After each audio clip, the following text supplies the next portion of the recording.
आज ईस्टर या पास का फसह के पर्व के करीब 14 या 15वां दिन और जैसे अभी ईस्टर या पास का या फसह का त्यौहार का सीज़न ही चल रहा है कि आज से 2020 साल पहले परमेश्वर का पुत्र यीशु मसीह सारे पापों गुनाहों को क्रूस पर लेकर उन्हें बदला चुकाया था। लहू बहाकर जान लेकर उसने मर कर के जी उठा और उसी दिन को हम ईस्टर या पास का या फसह का त्यौहार मनाते हैं। आज जबकि 14 या 15वां दिन है और परमेश्वर जो कि प्रेम का परमेश्वर, ज्योति के परमेश्वर, प्रकाश का परमेश्वर, वह अच्छाई से रुचि और पाप से घृणा किंतु पवित्रता अच्छाई से रुचि रखता है। आरंभ में परमेश्वर ने जब आदम हवा को बनाया था उन्हें आज्ञा दे रखी थी, लेकिन शैतान ने परमेश्वर के विरोध में उन्हें खड़ा करके उन्हें परमेश्वर की आज्ञाओं को तोड़ने को मजबूर कर दिया और वह पाप या दाग या कलंक पीढ़ी दर पीढ़ी चलने वाला थी। और भी अन्य पापों गुनाहों के चलते परमेश्वर इस दुनिया में इंसान के रूप में आई, इस मसीह के रूप में इन सारे पापों गुनाहों को क्रूस पर लहू बहाकर जान देकर उन्हें मर करके पुनः जी उठी। तीसरे दिन इस दुनिया में रही 40 दिनों तक 50-100 हज़ारों लोगों को दिखा दिया और फिर से चलेगी स्वर्ग में और पिता पुरुष के दाहिने ओर बैठे वहाँ से भी हमारी प्रार्थना करते हैं। द्वितीय आगमन न्याय या रैप्चर या उठाए जाने का समय और उसमें फिर क्लेश और महाक्लेश का समय बाकी, फिर दुनिया का अंतिम जब दुनिया समाप्ति हो जाएगी और उसमें न्याय के समय जब यीशु मसीह वो किताबें पढ़ेंगे न्याय की कुर्सी यानी स्वर्गीय सिंहासन सोने की कुर्सी पर बैठकर वो दाहिने और बाएं करेंगे भेड़ बकरी की तरह। यीशु मसीह दुनिया में चले आए थे कि सभी का नाम जीवन की किताब में हो, सभी स्वर्ग में सुख चैन से रहें। और यीशु मसीह जब किताबें पढ़ेंगे, दो किताबें, एक जीवन की किताब एक और अन्य किताबें। यीशु क्रिस्त दुनिया में चले आए थे कि सभी का नाम जीवन की किताब में हो, सभी स्वर्ग में सुख चैन से रहें। और यीशु मसीह कोई और नहीं, परमेश्वर दुनिया में इंसान के रूप में आए थे। जैसे यूहन्ना समाचार 14 में लिखे वचन ही दीदारन हो परमेश्वर धरती पर आए। कुछ लोग या बहुत सारे लोग जो यीशु मसीह और श्री कृष्ण और मोहम्मद पैगंबर को लगभग समान रूप से या एक ही तौल में तौलते हैं, पर हर एक की अपनी अपनी खासियत है, विशेषता है, व्यवस्था है। और श्री कृष्ण जो कौन है, वह जो कि वह उनके 4 या 5 रूप इस दुनिया में उनके आने का, उसमें जिससे एक राम के रूप में आए थे, श्री राम के रूप में, और दूसरा जो कि प्रहलाद के रूप में आए थे, और तीसरा जो मोहिनी, और भी कुछ रूपों में जैसे उनके उन धर्म ग्रंथों में, वेदों या गीता रामायण में इस तरह से है कि जब जब संसार में, जगत में पाप का गड़ा जब भर जाता है, उसका नाश करने के लिए, संहार करने के लिए, मिटाने के लिए उसे नए अवतार का आना या होना जरूरी हो जाता है। जैसे कृष्ण ने कंस को मारा, दुर्गा ने महिषासुर को मारा, राम ने रावण को मारा। इसी तरह जो जहाँ जहाँ ज़रूरत पड़ी, यानी पाप का जब घड़ा भर जाता है, उनका संहार करने के लिए, नाश करने के लिए उन्हें नया अवतार लें, इस तरह से उसमें। और कृष्ण जो कि यशोदा और देवकी का पुत्र, जो वह जेल में जो उनका जो जन्म हुआ, उनका ही मामा कंस हुआ जो राक्षस भी, उन्होंने उसे मार डालने का प्रयास किया, किंतु अद्भुत तरीके से उन्हें बचाया गया। और श्री कृष्ण की जैसे वो इसलिए भी वो एक लोगों का हितार्थ भलाई के लिए, अच्छा के लिए, वो एक दिव्य रूप में या अंतर्यामी कहलाते हैं, क्योंकि उन्हें कुछ वरदानों से विभूषित किया गया था, ज्ञान से विभूषित थे। और वो उनकी मृत्यु भी कैसे हुई, जब कौरव और पांडव के बीच लड़ाई हुई। कौरव जब आखिरी समय कौरव जब मारा गया, कौरव का में से सबसे जो बड़ा भाई दुर्योधन और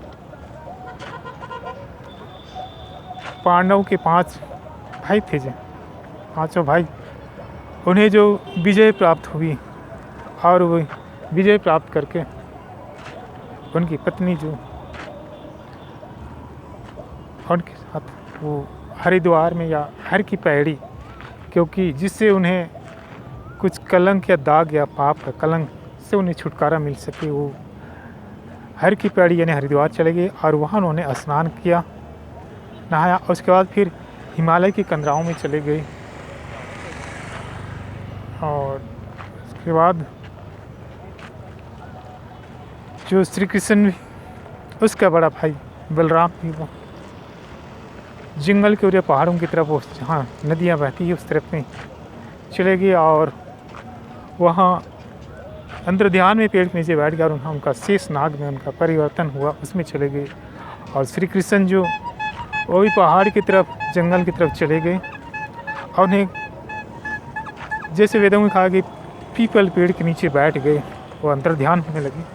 उसी समय एक शिकारी जो दूर से देखा और वह श्री कृष्ण जी के पैर के तलवे दिखाई दे रहे थे। वह शिकारी ने उन्हें हिरण समझ कर उस पर तीर चला दी और वह उनके तलवे पर लगा और वहाँ वो घायल हो गई, बेहोश हुए। उस समय वह जो वहाँ पहुँचता है शिकारी और उसने माफ़ी मांगता है, क्षमा मांगता है, तब श्री कृष्ण जो कहते हैं कि जो होना था हो गया, जो लिखा गया। और इस तरह से वो कुछ समय के बाद वहीं से वो उनकी मृत्यु हो गई, यानी वहाँ से गुजर गए, मृत्यु हो गई। ये सब जो वेदों में जैसे इसमें भी 4 वेद हैं, अर्थवेद, ऋग्वेद, यजुर्वेद, सामवेद और सतयुग, द्वापर युग, त्रेता युग और कलयुग। वेदों में उसी तरह जो पैगंबर के बारे में भी, जैसे उनका जन्म जो मक्का में हुआ और छुटपन या शैशव के समय उनके माता पिता गुजर गए, तब उनकी नानी ने उन्हें पालन पोषण के लिए उन्हें मदीना ले गई, वहाँ उनका पालन पोषण हुआ। और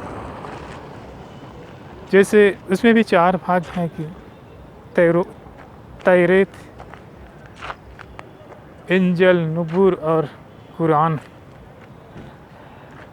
तो इसमें बताया गया है कि वो इस धरती पर एक रास्ता बताए, कि सही रास्ता, जीवन का रास्ता या जीवन देने के लिए वो आए थे, जीवन का रास्ता बताने के लिए आए थे। और उनकी मृत्यु किस तरह से वो हुई, वो भी बताया गया है कि जैसे उनकी बीबी या वाइफ ने उनके भोजन पे जहर मिला दिया था और वह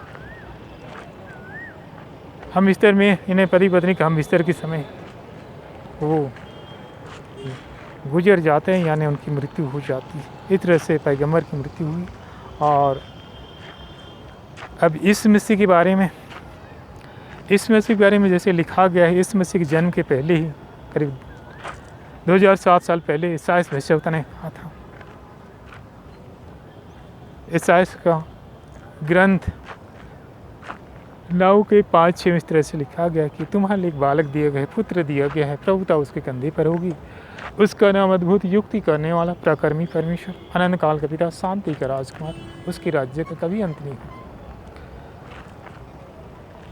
वैसे ही यूहन्ना रचित समाचार जैसे 1 से 4 तक में थे। आदि में वचन था, आदि में शब्द था, वही आदि में ईश्वर के साथ था, उसके द्वारा ही सब कुछ उत्पन्न हुआ और उसके बिना कुछ भी उत्पन्न नहीं। वो उसमें जीवन था और वह जीवन उसकी ज्योति थी।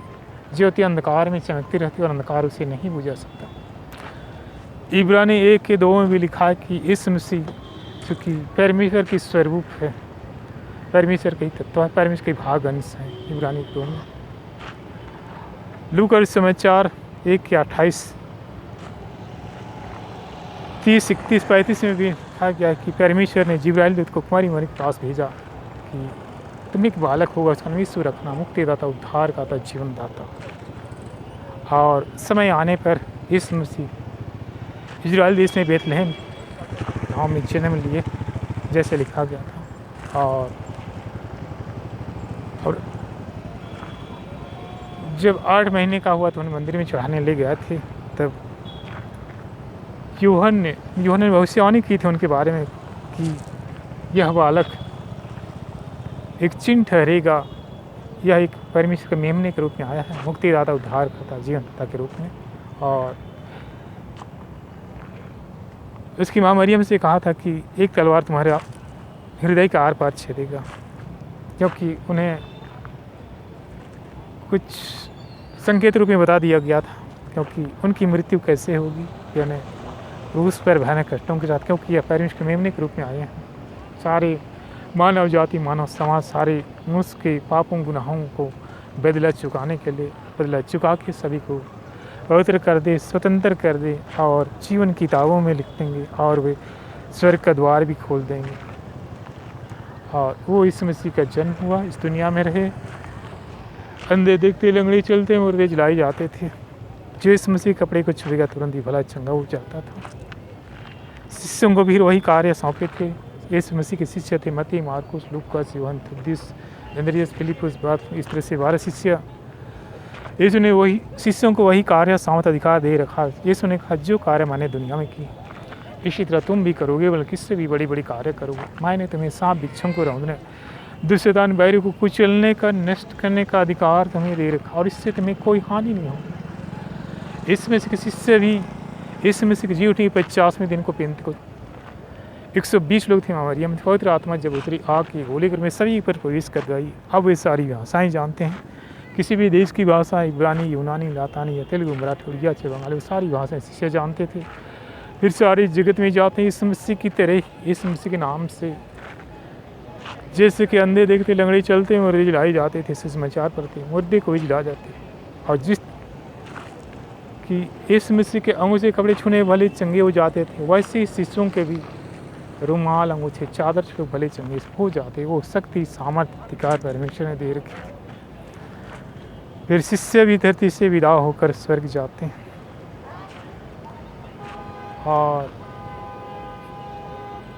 और इस मसीह के बारे में जैसे इस मसीह स्वयं अपने बारे में बताते थे, लूका समय 24, 46, 47 में कि परमेश्वर के पुत्र इस मसीह को भयानक कष्टों से मार डालेंगे, किंतु वह तीसरे दिन जी उठेगा और उनके लहू के सारे लोगों के पापों की क्षमा कर दी जाएगी। उनके नाम का प्रचार सारे राष्ट्र में किया जाएगा। उसी तरह लूका 18, 30, 31 में भी परमेश्वर के पुत्र यीशु मसीह को भयानक कष्टों से मार डालेंगे अपने या विरोधी लोग या सिपाही, किंतु वह तीसरे दिन जी उठेगा और वो सारे लोगों के मुक्ति उद्धार के लिए आया है और उनके नाम का प्रचार सारे राष्ट्र में किया जाएगा। जैसे कहा गया था वैसे यीशु मसीह की मृत्यु, वह जो समय रोमन साम्राज्य था, इजराइल दिया यरूशलेम, उसमें अधिकांश जो पत्थर मार के जो पाप किया या कोई भी दोषी व्यक्ति पत्थर मार के मार डाला जाता, किंतु यीशु मसीह के बारे में लिखा गया था, ऐसा नहीं की गई थी कि उनकी मृत्यु क्रूस पर ही होगी। और जब समय आया तो यीशु मसीह को यही गुड फ्राइडे के पहले बृहस्पतिवार को उन्होंने पकड़ लिए गए हैं। यीशु मसीह अपने आप को सौंप दिए।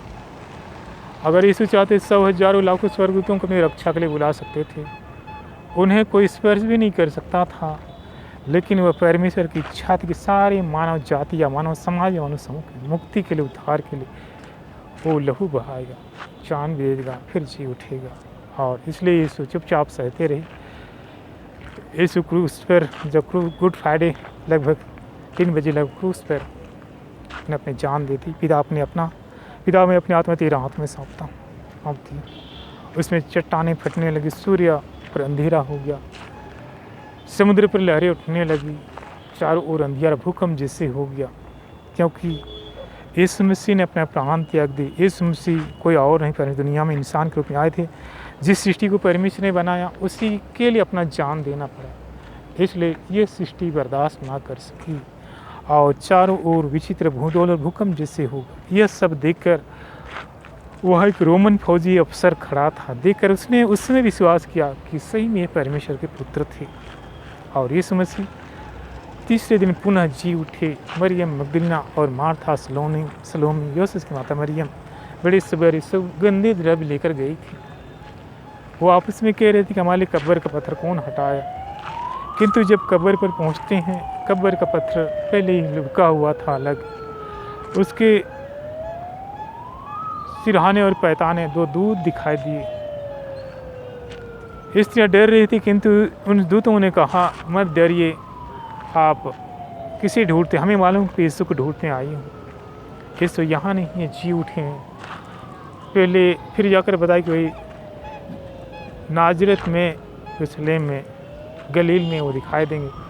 और वहाँ जाकर उन्हें बताई थी। स्त्रियाँ जाकर बताती हैं शिष्यों को, तो शिष्य खुशी के मारे उछल पड़े।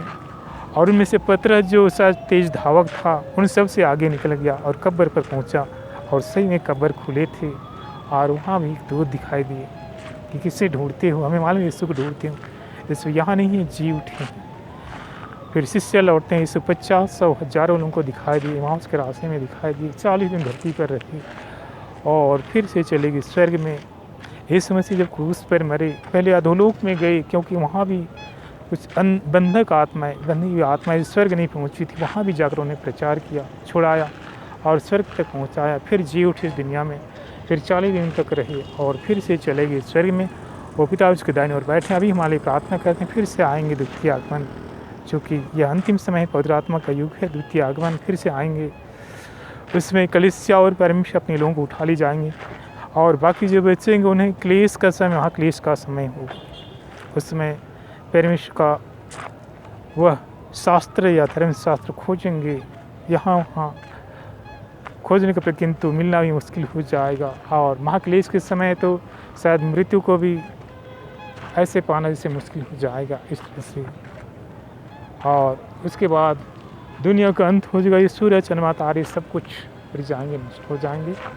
और जिन्होंने नदी में गुजर गए थे, मर गए थे, कोई पहाड़ में, कोई एक्सीडेंट में, कोई अन्य चीज़ में, सब उन्हें सौंप देंगे। और जो स्वर्ग में वो भी इस मसीह के सामने न्याय के लिए खड़े होंगे। और जो कि स्वर्ग से जाएंगे, ऑलरेडी उनके लिए तो स्वर्ग तैयार है। बाकी लोग जो जिन किताब, इस मसीह किताब पढ़ेंगे, जीवन किताबें एक और अन्य किताबें, जिनका नाम किताबों में मिला वो दाहिने, और जिनका नाम किताबों में नहीं मिला वो बाईं, वो बकरी की तरह, भेड़ बकरी की तरह। और दाहिने और उनको लोगों को परमेश्वर इस मसीह जैसे पिता के धन्य लोगों तो ने हमारी साथ रहा, हमारी आज्ञाओं को मान, हमारे साथ चला, शांत खुशी से रहा, तुम्हारे लिए आराम से तैयार किया गया है पिता के सहभाग्य और स्वर्ग राजा खुशी के लिए। किंतु बाएं और को लोगों को जो शैतान के साथ चलते कार्य करते, उनमें उनके लिए कहें कि उनका साथ जीवन किताब में नहीं मिलेगा। और उन्हें ये दुष्ट लोग, तुमने हमारी बात नहीं, हमारे साथ नहीं चले, और तुमने ऐसे जलील, गंदे और क्राइम डर के इसी तरह से तुमने पापी जीवन जिया।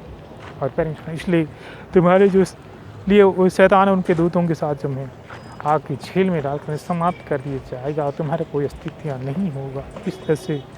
और फिर नई सृष्टि वही है, नई सृष्टि का आरंभ। नई सृष्टि जिस तरह से स्वर्ग में सूर्य, चंद्रमा, तारे नहीं होते, वह सारी सृष्टि परमेश्वर के प्रकाश से चलती है स्वर्ग, वैसी सारी सृष्टि परमेश्वर के प्रकाश से चलेगी। नई सृष्टि और नई सृष्टि है, इसका प्यार है। प्रेम पिता परमेश्वर, पिता पुत्र पवित्र आत्मा परमेश्वर, आज भी जबकि यह ईस्टर पर्व के 15वां या 16वां दिन परमेश्वर तेरे चरणों में है, जिनका भी ध्यान है, जो भी देखते हैं, जानते हैं, समझते हैं, परमेश्वर के ऊपर परमेश्वर स्वर्ग से उन सारे प्यारे आशीषों को दे, बाड़ा घेरा बना दे, पर कांटे कोड़े लहू का, पर जल का स्वर्गीय सेनाओं का बाड़ा घेरा बना दे। कोई अंधकार दुष्ट आत्मा पहुँच के बाहर दूर से नष्ट हो जाए। जैसे परमेश्वर तो कहता है कि तुम्हारे शरीर पवित्र आत्मा का मंदिर है, उसमें पवित्र आत्मा निवास करता है, कोई अंधकार दुष्ट आत्मा कोई पहुँच नहीं सकती, दूर से नष्ट हो जाए। और परमेश्वर कहते जहाँ कहीं प्रभु का आत्मा स्वतंत्रता है, पुत्र यदि स्वतंत्र करे, स्वतंत्र हो जाओगे। स्वतंत्रता ईश्वर की देन है। और इस समस्या दुनिया में चाहे कि सभी पापों गुनाहों को धोकर हमें स्वतंत्र कर दी। पिता पुत्र पवित्र आत्मा की सामर्थ, पिता पुत्र पवित्र आत्मा की स्तुति महिमा भोजन दुनिया मनुष्य बना अल्फा में दशज्ञाओं क्रूस पर भी लोकार ईश्वर के बहुदल अग्नि जो तेरा वचन है इस मसीह के नाम से अधिकार है। पवित्र आत्मा के वरदान ज्ञान बुद्धि परामर्श सदा कब है। आत्मा के फल प्रेम आनंद कृपा मेल धीरे लाय कृपा विश्वास नम्रता अवसम यीशु के सबसे मधुर मीठे नाम में यीशु नाम में जिसमें चंगाई मुक्ति उद्धार उस मधुर मीठे नाम में परमेश्वर दशज्ञाओं क्रूस पर व्यक्ति कर पवित्र आत्मा के वरदान आत्मा के फलों के साथ पवित्र आत्मा के वरदान ज्ञान बुद्धि परामर्श धार्य ईमानदारी सदा परमेश्वर कब है। आत्मा के फल प्रेम आनंद कृपा मेल धीरे भलाई कृपा विश्वास नम्रता अवसम यीशु के सबसे मधुर मीठे नाम में यीशु नाम जिसमें चंगाई मुक्ति उद्धार उस मधुर मीठे नाम में दशज्ञाओं क्रूस पर बेल तूने सृष्टि बनाई परमेश्वर केवल कहा ही सब कुछ हो गया प्रकाश सूर्य चंद्रमा तारे नदी नाले जैसे कहता कि होती गई। तूने छठवां दिन जो निशान को बनाया सातवें दिन को गिरजा प्रार्थना आशीष हो गया उस सामत के साथ जैसे तूने इजराइलियों को छुटकारा दिया परमेश्वर की सामत से जैसे मूसा ने छड़ी मारी लाल समुद्र तूफान चट्टान से झरने कड़वे जल को मीठे जल में बदल दिया। परमेश्वर रोज जो कि स्वर्ग से रोटियाँ गिराता और कनान देश ले चला जहाँ दूध मधु की नदियाँ बहती उस मधुर मीठे नाम है परमेश्वर दशज्ञाओं क्रोस पर बेल पवित्र आत्मा के वरदान आत्मा के फलों के साथ स्वर्ग सुन सारे हथियारों का आसन यीशु के नाम में क्रूस पर बेल होगा क्रूस पर के साथ वाणी और दशज्ञाओं के साथ पर स्वर्ग से उन सारे हथियारों का आशीष जैसे सिटी बनाई कहा सब कुछ होगा। छठवां दिन इंसान को सातवें दिन को गिरजा प्रार्थना आशीष इजराइलियों को छुटकारा दिया जैसे पहले की सामत से मूसा ने छड़ी मरी लाल सुंदर तूफान चट्टान से झरने कड़वे जल को मीठे जल में बदल दिया। परमेश्वर जो कि रोज़ स्वर्ग से रोटियां गिराता था आटे और मधु से मिला रोटियां गिराता था और कनान देश ले चला जहाँ दूध और मधु की नदियाँ बहती उस मधुर मीठे नाम में दशज्ञाओं क्रूस पर परमेश्वर आत्मा जीवन आगे यीशु की लहू की जय स्वर्ग सुन सारे हथियारों को आशीष परमेश्वर जितने भी परमेश्वर देख रहे हैं या ध्यान है या जो जानते हैं तेरी इच्छा खुशी मर्जी नम्र के साथ स्वर्ग सुन सारे हथियारों प्यार खुशी के अनुसार स्वर्ग सुन सारे हथियारों को आशीषों हम सभी को उड़ेल दे और हर एक प्रॉब्लम चली जाए समस्याएं चले अंधकार या दुष्टात्मा नष्ट हो जाए स्वतंत्र कर दे स्वच्छ कर दे स्वस्थ कर दे पवित्र कर दे जीवन खुशियों से भर दे और सभी अच्छे स्वस्थ खुशियों के साथ ही परमेश्वर तेरी महिमा करते हुए तेरे साथ चलते जीवन को पाएँ बल्कि भरी पूरी का जीवन को पाएँ तेरी महिमा निकालते करते रहें जैसे परमेश्वर कहते हैं तेरी सारी तमन्नाओं योजनाओं का मनोकामनाओं को पूरा करने वाला परमेश्वर हूँ। स्टडी कार्य नौकरी जीवन पारिवारिक सभी क्षेत्र में जो परमेश्वर अच्छे अंकों की सफलताओं अच्छे स्वस्थ और जीवन की खुशियाँ प्रदान करता है और इसी तरह परमेश्वर स्वर्ग संसार हथियारों को आशीष दिल दे परमेश्वर गरीब समस्याओं को दूर कर जीवन खुशियों से भर दे अच्छे स्वस्थ खुशियों के साथ ही परमेश्वर तेरी महिमा करते हुए तेरे साथ चलते हुए जो जीवन को पाएँ बल्कि भरी पूरी का जीवन को पाएँ और तेरी मिलन निकालते करते रहे तेरी स्तुति हिमा सदा सदा होती रहे। ठीक है परमेश्वर का आत्मा कहना है कि आज भी परमेश्वर ने बहुत सारे लोगों को जो किसी को पैर की तकलीफ़ किसी को हृदय की तकलीफ़ किसी को मानसिक तकलीफ़ किसी को रोग बीमारी समस्याएँ उनमें से एक भाई जिसका नाम जो रविंद्र कुजूर वो बहुत सालों से अपने पीठ कमर के दर्द से परेशान था ऑपरेशन भी हुआ था उनके रीढ़ की हड्डी में लेकिन परमेश्वर उन्हें स्वस्थ प्रदान करके बहुत आसानी सहजता से उन्हें परमेश्वर बल सामत प्रदान करके खुशी प्रदान करता है। उसी के साथ ही एक बहन जो और खिलाकी है और वह जिसका नाम है संजीता और उसके घर परिवार वाले से थोड़ा चिढ़े हुए थे कुछ कार्यों की या कुछ बातों के चलते आज ही चलते वह ऊब चुकी थी टूट चुकी थी लेकिन परमेश्वर उन्हें पूरे घर परिवार को अच्छे स्वस्थ शांति खुशी और बरकत आशीष का जीवन की समृद्धि प्रदान करता है। कुछ लोगों का घर परिवार जो क्योंकि यह वायरस बीमारी के चलते जो घर परिवार जो टूटा हुआ सा आर्थिक प्रॉब्लम अन्य प्रॉब्लम समस्याएं में गुजर रहे थे उनमें से जिसका नाम है शाविंता चूर अर्पिता सामुएल जेरल्ड जेकब और ऐसे ही कुछ बड़े परिवार में जो क्योंकि यह समय में जो एक वायरस बीमारी के चलते नौकरी कंपनी या कार्य क्षेत्र में कुछ ऐसे नियमित रूप से ना हो सके जिससे पेमेंट स्केल या सैलरी का कुछ तकलीफों के चलते उन्हें टूट हो लेकिन परमेश्वर की सारी प्रॉब्लम समस्याओं को दूर करके उन्हें नौकरी जीवन क्षेत्र में बहाल करके उन्हें या जीवन के रास्ते या नौकरी क्षेत्र का स्रोत धारा जीवन के रास्ते खोल के उन्हें बरकत आशीष कृपा प्रदान करता है। एक नाम जीवन की दी है ललित और इसे ही बहुत सारे घर परिवार क्षेत्र हैं उन्हें परमेश्वरता शांति खुशी के जीवन की भरी पूरे खुशियाँ प्रदान करता है। एक लड़का जो अमेरिका में रहता है वो, और वह जो है इंडियन नेवी में से ही, वो उन्हें कुछ प्रॉब्लम जब हुआ था तो अमेरिका में उसे कुछ दाखिल किया गया था, और वह लड़का का नाम है सुरेन भारद्वाज, और वह परमेश्वर के रास्ते में जब भटक गया तो उन्हें कई विपत्तियाँ आने लगी, लेकिन उनका दिल हृदय जो अच्छा है, परमेश्वर का वचन जैसे कहता है कि धन्य है जिसका हृदय निर्मल है, वो परमेश्वर के लिए अच्छा, और उनका वो स्वर्ग राज्य को देखेंगे, यानी स्वर्ग राज्य उन्हीं का धन्य है जिसका हृदय निर्मल है। और ऐसे लोग परमेश्वर पसंद करते, इसलिए परमेश्वर उनकी सारी तकलीफ़ों को या अपने आह्वान या पुकार के बुला के आश्वासन करके बुला करके उन्हें परमेश्वर सारी तकलीफ़ों को दूर करेगा, पुनः अपने परिवार के साथ जीवन की खुशियाँ और ड्यूटी के साथ प्रमोशन ही प्रदान करेगा। एक लड़का जो रॉबिन नाग, और वह परमेश्वर से इसलिए चिढ़ा हुआ था कि उन्होंने परमेश्वर ने बहुत सारे वरदान आशीष दिए हुए थे, लेकिन जब आगे चल कर परमेश्वर को भूल कर वह अनाप शनाप या अनशन जब चलने लगा तो उनकी आशीष भी कुछ कम पड़ गई। तो परमेश्वर चिढ़ा हुआ था, लेकिन परमेश्वर उन्हें जीवन की ज्ञान शिक्षा प्रकाश प्रदान करके परमेश्वर की व्यवस्थाओं को सिद्धांतों को उन्हें दिखा करके बता करके उन्हें सिखा के उस रास्ते पे चलने को कह रहा है, और उन्हें परमेश्वर पुनः आशीष प्रदान करेगा, जीवन संहिता प्रदान करेगा।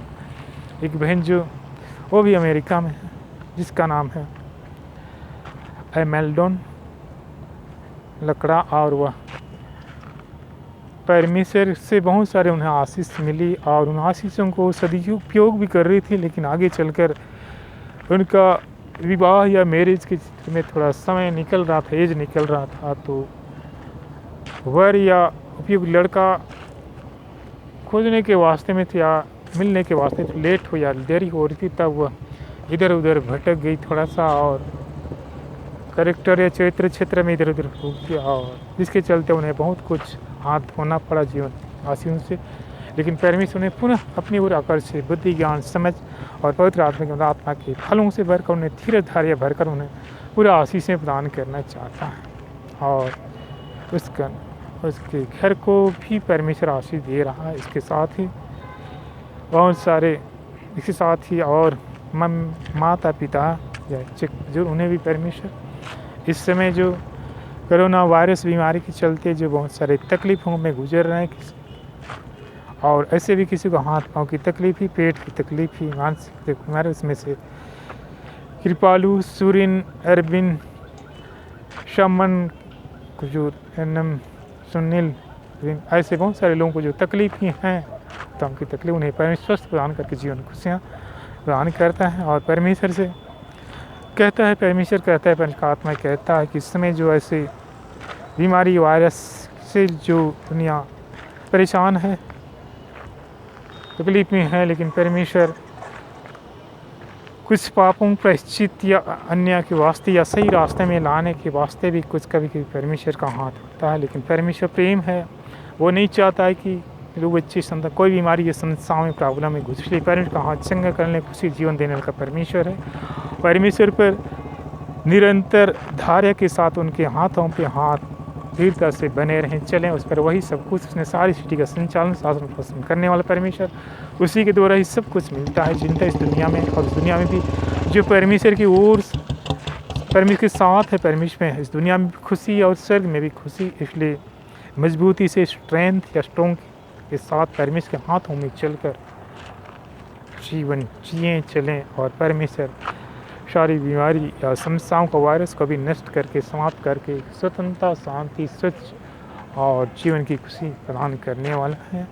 और परमेश्वर ने जो हम सभी को प्यार करता है, वचनों शब्दों का परमेश्वर निश्चित रूप से अपनी लहू जल अग्नि को उड़ेल कर सारी दुनिया को, पृथ्वी को, सृष्टि को परमेश्वर अपने लहू से धोकर, अपने जल से धोकर परमेश्वर जैसे बगीचे में गार्डन तरह तरह के फूल बगीचे फल फूल होते हैं, उसी तरह परमेश्वर को लगता है हम इंसान के फल फूल बगीचे गार्डन की तरह उनसे परमेश्वर प्रेम करता है। अपने लहू जल को उड़ेल दे परमेश्वर, और साफ कर दे, स्वच्छ कर दे, और परमेश्वर अपने लहू जल को उड़ेल कर परमेश्वर स्वच्छ कर दे, साफ कर दे, जीवन खुशियों से भर दे। अपने लहू जल के परमेश्वर स्वच्छता, शांति, खुशी और जीवन की खुशियाँ प्रदान करते हुए परमेश्वर ने स्वर्ग के झरोखे जैसे वर्षा की बूंदों की तरह परमेश्वर के आशीषों की बूंदों को उड़ेलकर हमें स्वच्छता, शांति और जीवन की खुशियाँ प्रदान कर है। हम परमेश्वर की सारी स्तुति, महिमा और प्यार, उसे धन्यवाद, स्तुति, जय जयकार करते हैं। उसकी महिमा करते रहे, स्तुति करते हैं और उनकी आशीषों में बने रहो। परमेश्वर हमें आशीष देता ही रहेगा। पिता और पवित्र आत्मा के नाम पर परमेश्वर की महिमा, पिता और पवित्र आत्मा के नाम पे आमीन।